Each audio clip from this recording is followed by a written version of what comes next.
ये जो अर्नब गोस्वामी के साथ महाराष्ट्र में हो रहा है, वो रुकने का नाम नहीं ले रहा है। क्या प्रेशर है अर्नब के ऊपर, जो अभी भी जर्नलिज्म कर रहे हैं और इतना कुछ हो रहा है। और मैं बताने आया हूं क्या हुआ है आपको। महाराष्ट्र में उनके अगेंस्ट चार्जशीट डली है।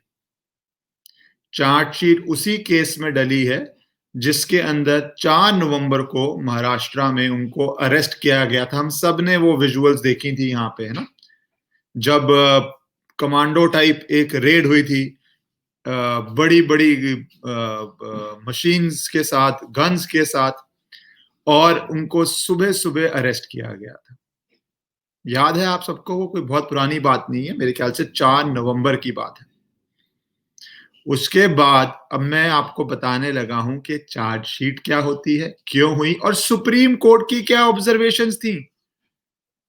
उस अरेस्ट के बाद आपको पता है 11 नवंबर को सुप्रीम कोर्ट ने अर्नब को इंटरिम बेल दी। एक साइड बात है उसके बाद कि मैं बहुत बारी बता चुका हूं कि कितने लोगों ने कंटेम्प्ट ऑफ कोर्ट कर दिया। उसके बाद कुणाल कामरा ने कर दिया, मींस एजी ने अलाउ कर दिया है केस डलना। वो तो कोर्ट डिसाइड करेगा इग्नोर करना है या कंटेम्प्ट है, आप सबको याद है। तो ये उसी बेल के बाद हुआ था कि मतलब कितना बड़ा एक लिबरल सिस्टम अर्नब के पीछे पड़ा हुआ है, हाथ पैर धो के पीछे पड़ा हुआ है इस इशू के अंदर। कि कुणाल कामरा ने जो टिप्पणी करी, फिर उसके बाद किसी और ने भी ऐसे सुप्रीम कोर्ट के बारे में गंदे कमेंट किए थे कि एजी ने उधर भी कंटेम्प्ट अलाउ कर दिया था। तो ये एक तरफ हो रहा है, ये एक तरफ हो रहा है। सुप्रीम कोर्ट ने बेल दे दी थी 11 को, 27 को सुप्रीम कोर्ट ने रीजंस भी दे दिए बेल के। और उसमें एक बहुत इंटरेस्टिंग बात जो सुप्रीम कोर्ट ने कही थी, ऑब्जर्वेशन होती है, प्राइमा फेसाया सुप्रीम कोर्ट ने कहा था कि ऑन एप्लीकेशन ऑफ टेस्ट्स, जो उन्होंने ऊपर जजमेंट्स देके बताया, it can not be said कि जो इंग्रेडिएंट्स होते हैं, मोटी मोटी बात बोल रहा हूं मैं, मोटी ब्रॉड बात, कि 306 जो सेक्शन है उसके इंग्रेडिएंट्स मींस उसके अंदर जो चीजें होती हैं जो उसको अपराध बनाती हैं, ये करोगे तो अपराध बनेगा, वो चीजें नहीं है प्राइमा फेसाया। तो अर्नब ने हाई कोर्ट में केस डाला हुआ था कि जो एफआईआर है इसको रद्द करो, इसको क्वॉश करो। इसके अंदर क्या होता है, इसके अंदर 3 दिसंबर को अर्नब हाईकोर्ट जाते हैं और बोलते हैं उनको कुछ इंफॉर्मेशन होगी कि नॉर्मल केस में क्या होता है, अगर हाईकोर्ट में केस क्वॉशिंग का पेंडिंग चल रहा हो और उसके केस में हाईकोर्ट ने भी प्राइमा फेसाया ऐसी ऑब्जर्वेशंस करी हो, तो इन्वेस्टिगेटिव एजेंसी, मैं एक गुड प्रैक्टिस की बात कर रहा हूं, ध्यान से चलती हैं कि हाईकोर्ट क्या फैसला करने वाला है, हाईकोर्ट क्या फैसला करने वाला है। यहां तो सुप्रीम कोर्ट ने ऑब्जर्व किया था 3 दिसंबर को हाई कोर्ट ने बोला कि अर्नब के ने पिटीशन डाली हाई कोर्ट में ये बोलते हुए कि स्टे करो, इस एफआईआर के अंदर जो आगे काम हो रहे हैं उसको स्टे करो।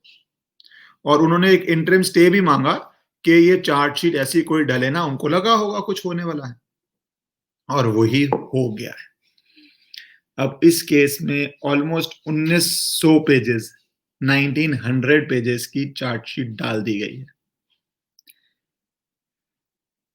बहुत तो बेसिकली सुप्रीम कोर्ट की जो ऑब्जर्वेशन थी, प्राइमा फेसाया थी, मुझे नहीं पता कैसे टैकल किया इस चार्जशीट में, या टैकल ही नहीं किया, या बात ही नहीं करी उस ऑब्जर्वेशन की, या उसके बावजूद किया है। पर एक नॉर्मल कोर्स में अगर आप वकीलों से बात करेंगे तो मैं इसको थोड़ा अनयूजुअल तो बोलूंगा, थोड़ा नहीं बहुत अनयूजुअल बोलेंगे, कोई भी बोलेगा इसको अनयूजुअल तो हुआ है।